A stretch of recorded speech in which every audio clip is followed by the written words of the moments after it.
Hello दोस्तों, स्वागत है आप सभी को। दोस्तों आज की वीडियो में हम लोग पढ़ेंगे सीटेट पेपर वन हिंदी, जो कि यह प्रश्न पूछा गया है आपका 5 जनवरी। कब पूछा गया है? 5 जनवरी 2022 को यह प्रश्न पूछा गया है आपका सीटेट पेपर वन में हिंदी से। ठीक है, सीटेट पेपर वन में हिंदी से यह प्रश्न पूछा गया है आपका 5 जनवरी 2022 को। यह सभी प्रश्न आपका प्रीवियस ईयर क्वेश्चन है। ठीक है, क्या है? आपका प्रीवियस ईयर क्वेश्चन है। यदि आपको सीटेट का एग्ज़ाम पास करना है तो कुछ नहीं, आप वर्ष 2011 से, कब से? वर्ष 2011 से लेकर के, ठीक है, 2024 तक यानी अब तक सीटेट के एग्ज़ाम में जितने भी प्रश्न पूछा गया है सभी प्रश्न को पढ़ लेते हैं, आप निश्चित रूप से सीटेट के एग्ज़ाम पास कर जाएंगे। ठीक है, क्योंकि सीटेट के एग्ज़ाम में प्रश्न जो है ना इसी तरह से पूछा जाता है, ठीक इसी बेसिस पर आपका प्रश्न पूछा जाता है। थोड़ा बहुत प्रश्न की लेवल को जो है ना थोड़ा हटाकर पूछता है, लेकिन सारा प्रश्न जो है ना यहीं से आपको देखने को मिलेगा। ठीक है, प्रश्न का बेसिक जो है ना यही रहता है। इसी प्रीवियस ईयर क्वेश्चन से सबको चुन करके नया प्रश्न को बनाता है, लेकिन सारा क्वेश्चन जो है ना आपको इसी तरह से देखने को मिलेगा। ठीक है, तो क्वेश्चन है आप 2011 से 2024 तक सीटेट के एग्ज़ाम में जितने भी प्रश्न पूछा गया है सभी प्रश्न को पढ़ लीजिए, आप निश्चित रूप से सीटेट के एग्ज़ाम पास कर जाएंगे। हम आपके लिए लगातार 2011 से 24 तक के सीटेट के एग्ज़ाम में जितने प्रश्न पूछा गया है सभी प्रश्न को लेकर आएंगे। चैनल पर नया है तो चैनल को जरूर सब्सक्राइब कर लीजिएगा। ठीक है, चलिए शुरुआत करते हैं। वर्ष 2022 5 जनवरी 2022 को जो प्रश्न पूछा गया था आपका सीटेट पेपर वन में हिंदी से, सही प्रश्न को आज हम इस वीडियो में पढ़ते हैं। चल लगाते हैं। पहला क्वेश्चन आपके सामने हिंदी है। ठीक है, यहाँ पर निर्देश दिया हुआ है 121 से 128 दिए गए गद्यांश को ध्यानपूर्वक पढ़िए तथा पूछे गए प्रश्नों के उत्तर के लिए सही विकल्प को चयन कीजिए। आप जानते हैं कि हिंदी से जो है ना 15 नंबर जो पूछा जाता है वो आपका गद्यांश और पद्यांश दोनों से मिलाकर पूछा जाता है 15 नंबर का क्वेश्चन। ठीक है, गद्यांश और पद्यांश से मिलाकर कितने नंबर का प्रश्न पूछा जाता है?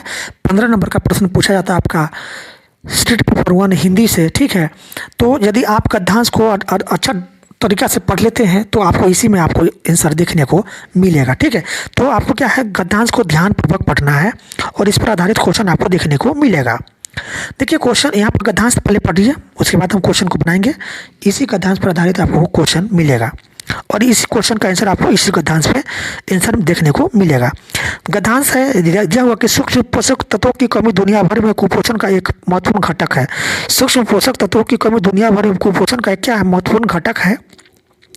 यह स्थिति भारत जैसे विकासशील देशों में अधिक है। ठीक है, भारत जैसे विकासशील देशों में अधिक है। हमारे देश में आमतौर पर जिन सूक्ष्म पोषक तत्वों की कमी होती है उनमें से iodine, iron, folic acid, vitamin A तथा जिंक प्रमुख है। ठीक है, हमारे देश में जिन सूक्ष्म पोषक तत्वों की कमी है उनमें से कौन कौन है? तो आपका आयोडीन है, आयरन है, फोलिक एसिड है, विटामिन ए तथा जिंक है। ठीक है, बर्फबारी, बाढ़, नदियों का मार्ग बदलना, वनों की कटाई जैसी स्थितियां लगातार मिट्टी की ऊपरी परत पर मौजूद आयोडीन को बहा देती है, जिससे ऐसी मिट्टी में उगाई जाने वाली फसलों में आयोडीन की मात्रा कम हो जाती है।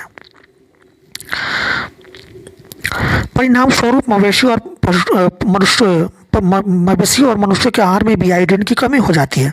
पहले माना जाता था कि आयोडीन की कमी से केवल घेंघा और बौनापन ही होता है, लेकिन यह स्पष्ट हो गया है कि इसकी कमी से भ्रूण से लेकर शिशुअवस्था फिर वयस्क होने पर गंभीर स्वास्थ्य सामाजिक समस्या क्या होती है? उत्पन्न होती है। इनमें से अधिकतर स्थितियां अदृश्य और अपरिवर्तनीय है, पर इन्हें रोका जा सकता है। ठीक है, अब यहाँ पर गद्यांश पर आधारित आपको प्रश्न पूछा जा रहा है। प्रश्न है कि गद्यांश के अनुसार कुपोषण का मुख्य कारण क्या है? तो देखिए गद्यांश के आधार पर जो है ना, गद्यांश के अनुसार आपका कुपोषण का मुख्य कारण क्या है बताइए। यहाँ से आपसे प्रश्न पूछा जा रहा है। तो देखिए गद्यांश के अनुसार कुपोषण का मुख्य कारण जो है यह आपका है सूक्ष्म पोषक तत्वों की कमी। सूक्ष्म पोषक तत्वों की कमी, ऑप्शन ए का राइट आंसर हो जाएगा।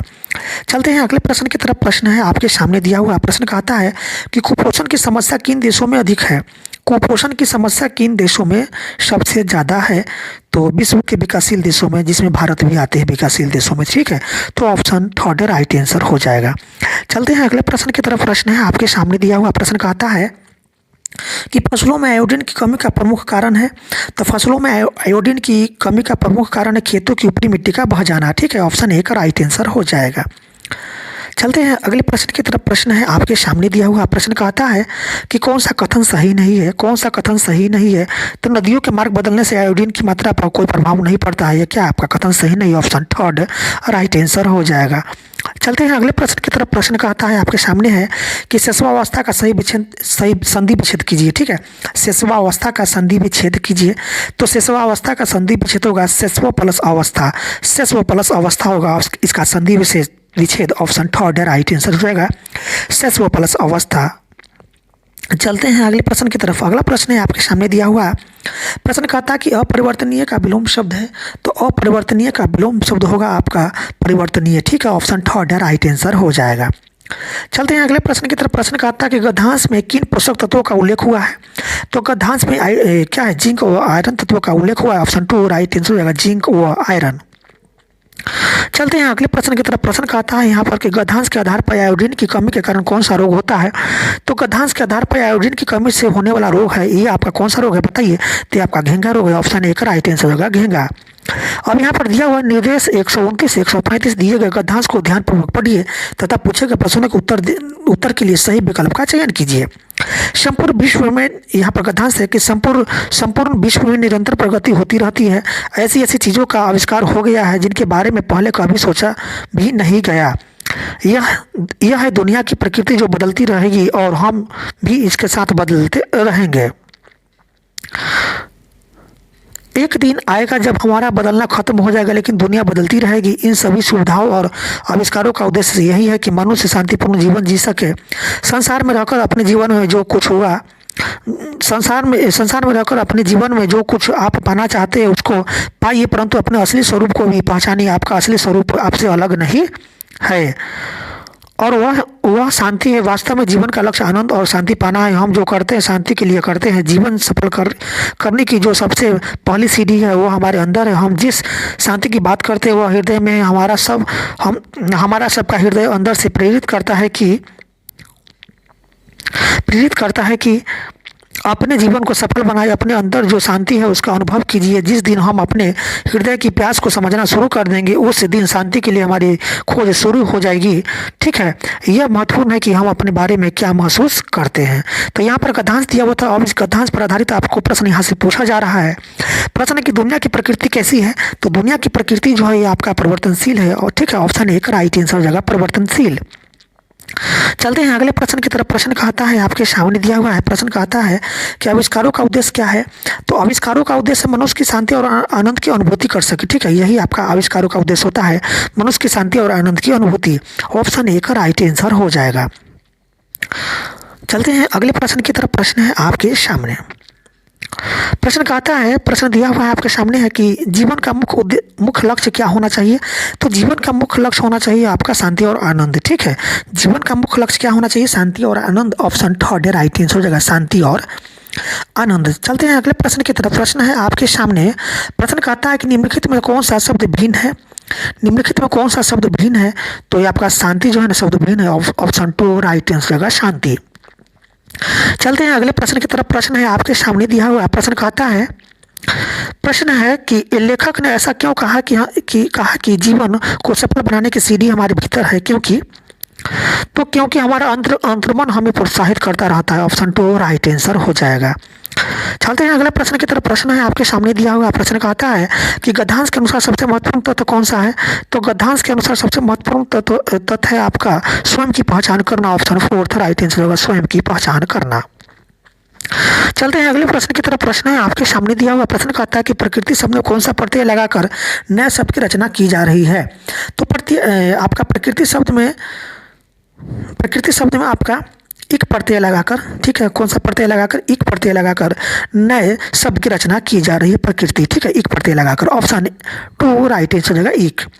चलते हैं अगले प्रश्न की तरफ। अगला प्रश्न है आपके सामने दिया हुआ। प्रश्न कहता है कि भाषा से क्या अभिप्राय है। तो भाषा से अभिप्राय है आपका अक्षर और ध्वनियाँ। ठीक है, अक्षर और ध्वनियाँ आपका भाषा से अभिप्राय होती है। ऑप्शन फोर्थ राइट आंसर होगा, अक्षर और ध्वनियाँ। चलते हैं अगले प्रश्न की तरफ। प्रश्न कहता है कि जीवा कुछ विशेष सूचना जानने के लिए कोई एक पाठ्य सामग्री पढ़ती है, इस प्रकार के पठन को क्या कहते हैं? तो इस प्रकार के पठन को सरसरी तौर पर पठन कहते हैं। ऑप्शन 2 राइट आंसर होगा, सरसरी तौर पर पठन। चलते हैं अगले प्रश्न की तरफ। अगला प्रश्न है आपके सामने। प्रश्न कहता है, प्रश्न दिया हुआ कि व्याकरण अधिगम में अर्थ से नियम की ओर जाने का तात्पर्य है। तो व्याकरण अधिगम में अर्थ से नियम की ओर जाने का तात्पर्य क्या होता है? तो इसका होता है अर्थ आपका, शिक्षार्थी पहले समझ के साथ व्याकरणिक नियमों का इस्तेमाल करते हैं और बाद में नियमों की खोज करते हैं। ऑप्शन ए का राइट आंसर हो जाएगा। ठीक है, अगले प्रश्न की तरफ चलते हैं। प्रश्न है आपके सामने कि शिक्षार्थी के वाचन कौशल, ठीक है, क्षमता को विकसित करने के लिए सर्वाधिक उपयुक्त आकलन कार्य कौन सा है? तो शिक्षार्थी के वाचन कौशल क्षमता को विकसित करने के लिए सर्वाधिक उपयुक्त आकलन जो होगा यह आपका होगा खेल के किसी दृश्य का वर्णन करना। ठीक है, यह क्या होगा कि शिक्षार्थी के वाचन कौशल को क्षमता को विकसित करने का यह क्या है, सर्वाधिक कार्य होता है। ठीक है, तो ऑप्शन 2 राइट आंसर होगा, खेल के किसी दृश्य का वर्णन करना। चलते हैं अगले प्रश्न की तरफ। प्रश्न है आपके सामने दिया हुआ। प्रश्न कहता है, प्रश्न के निम्नलिखित में कौन सा अधिगम के लिए आकलन है? तो अधिगम के लिए आकलन कौन सा है? तो शिक्षण अधिगम प्रक्रिया के दौरान विद्यार्थियों की प्रगति को निगरानी और उसमें सुधार करने के लिए आकलन तैयार करना, ये आपका अधिगम के लिए आकलन होता है। ऑप्शन 3 राइट आंसर हो जाएगा। चलते हैं अगले प्रश्न की तरफ। प्रश्न है आपके सामने दिया हुआ। प्रश्न कहता है कि प्राथमिक विद्यालय की एक कक्षा में कार्टून पुस्तकें बहुत से चित्र वाली 10 पृष्ठीय छोटी छोटी पुस्तकें और समाचार पत्र रखे हैं, जिन्हें शिक्षार्थी जब चाहे या जब भी समय मिले वह पढ़ सकते हैं। यहाँ कक्षा में क्या करने का प्रयास किया जा रहा है? ठीक है, यहाँ कक्षा में क्या करने का प्रयास किया जा रहा है, बताइए इसका राइट आंसर क्या होगा? तो इसका राइट आंसर आपका होगा, शिक्षार्थियों में पठन संबंधी आदतों का विकास किया जा रहा है। शिक्षार्थियों में क्या है, पठन संबंधी आदतों का विकास किया जा रहा है। चलते हैं अगले प्रश्न की तरफ। अगला प्रश्न है आपके सामने दिया हुआ। प्रश्न कहता है, प्रश्न की भाषा के साथ संलग्नता से आशय है। तो भाषा के साथ संलग्नता से आशय क्या होगा, बताइए इसका राइट आंसर। तो इसका राइट आंसर होगा, शिक्षार्थी विभिन्न उद्देश्यों के लिए भाषा का प्रयोग करते हैं और सीखते हैं। ऑप्शन 4 राइट आंसर हो जाएगा। प्रश्न है आपके सामने दिया हुआ। प्रश्न कहता है कि एक अध्यापक कक्षा 1 में वर्णमाला के अक्षर लिखना सिखाती है। वह अक्षर लिखना सिखाने के लिए बताती है कि कहाँ से शुरू किया जाए और किस तरफ लेखनी मोड़ी जाए। वह अपने शिक्षार्थी में किसके प्रति समझ बनाने का प्रयास कर रही है? तो लिखने के तरीके के प्रति समझ बनाने का प्रयास कर रही है। ऑप्शन 3 राइट आंसर होगा, लिखने के तरीके। चलते हैं अगले प्रश्न की तरफ। अगला प्रश्न है आपके सामने दिया हुआ। प्रश्न कहता है कि उत्पाद शब्द संपदा से क्या तात्पर्य है? तो उत्पाद शब्द संपदा से तात्पर्य होता है ये आपका, तो वे शब्द जिन्हें हम लेखन और वाचन में प्रयुक्त करते हैं, वे शब्द जिन्हें हम लेखन और वाचन में प्रयुक्त करते हैं, यह उत्पाद शब्द संपदा से तात्पर्य होता है। ऑप्शन 3 राइट आंसर हो जाएगा। चलते हैं अगले प्रश्न की तरफ। ठीक है, अगले प्रश्न की तरफ चलते हैं। प्रश्न है आपके सामने दिया हुआ। प्रश्न कहता है कि भाषाओं के अधिगम के बारे में कौन सी बात सही नहीं है? भाषाओं के अधिगम के बारे में कौन सा बात सही नहीं है? तो मातृभाषा दूसरी भाषाओं के अधिगम को बाधित करती है। ठीक है, मातृभाषा दूसरी भाषाओं के अधिगम को बाधित करती है, या क्या भाषाओं के अधिगम के बारे में बात सही नहीं है? ऑप्शन 2 राइट आंसर हो जाएगा। चलते हैं अगले प्रश्न की तरफ। अगला प्रश्न आपके सामने है। प्रश्न कहता है कि लेखन के किस उपागम को लिखने के द्वारा लिखना सीखना कह सकते हैं? तो लेखन के किस उपागम को लिखने के द्वारा लिखना सीखना कह सकते हैं, बताइए इसका राइट आंसर क्या होगा? तो प्रक्रिया उपागम। ठीक है, प्रक्रिया उपागम। ऑप्शन 1 राइट आंसर होगा, प्रक्रिया उपागम। चलते हैं अगले प्रश्न की तरफ। प्रश्न आपके सामने दिया हुआ है। प्रश्न कहता है कि कक्षा 3 की अध्यापिका अपने शिक्षार्थियों को विशेषण पढ़ाते समय उन सभी शब्दों की सूची बनाने के लिए कहती है जो किसी वाक्य में व्यक्ति या वस्तु की खूबी का वर्णन करे। यह कार्य सहपाठियों के साथ चर्चा करके लेखन कार्य करने के लिए कहती है। शब्द संपदा बढ़ाने का यह कौन सा तरीका है? तो शब्द संपदा बढ़ाने का यह तरीका आपका संदर्भ में विशेषण। ऑप्शन 3 राइट आंसर हो जाएगा। चलते हैं अगले प्रश्न की तरफ। प्रश्न कहता है आपके सामने है दिया हुआ प्रश्न है कि राष्ट्रीय शिक्षा नीति 2020 के अनुसार, ठीक है, राष्ट्रीय शिक्षा नीति 2020 के अनुसार विद्यालय शिक्षा का ढांचा क्या है? तो विद्यालय शिक्षा का ढांचा है 5+3+3+4 का। ठीक है, ऑप्शन 1 राइट आंसर हो जाएगा। चलते हैं अगले प्रश्न की तरफ। प्रश्न आपके सामने है कि आरंभिक वर्षों के दौरान बच्चे दीवारों, फर्श, कागज आदि पर आड़ी तिरछी रेखा बनाते हैं, यह क्या है? तो आरंभिक वर्षों के दौरान बच्चे दीवारों, फर्श, कागज आदि पर आड़ी तिरछी रेखाएं बनाते हैं, यह क्या है? तो यह आपका है अधिगम के लिए इसके कोई माने नहीं है। ठीक है, यह अधिगम के लिए इसका कोई माने नहीं होता है। ऑप्शन 2 राइट आंसर हो जाएगा। चलते हैं अगले प्रश्न की तरफ। प्रश्न आपके सामने है कि भाषा अधिगम और अर्जन के बारे में कौन सा सही नहीं है। तो भाषा अधिगम और अर्जन के बारे में सही नहीं। प्रथम भाषा दूसरी भाषा के अधिगम में क्या है, व्यवधान डालती है। यह आपका भाषा अधिगम और अर्जन के बारे में सही नहीं। ऑप्शन 2 राइट आंसर हो जाएगा। तो दोस्तों इस तरह से आपका 5 जनवरी 2022 को, ठीक है, 5 जनवरी 2022 को जो आपका सीटेट पेपर 1 में जो हिंदी का प्रश्न पूछा गया था, सही प्रश्न समाप्त हुआ। वीडियो अच्छी लगे तो वीडियो को अधिक से अधिक अपने दोस्तों में शेयर जरूर कीजिएगा। चैनल पर नया है तो चैनल को जरूर सब्सक्राइब कर लीजिएगा। फिर मिलते हैं अगले साल के प्रीवियस ईयर क्वेश्चन के साथ। वीडियो देखने के लिए आपका बहुत बहुत धन्यवाद।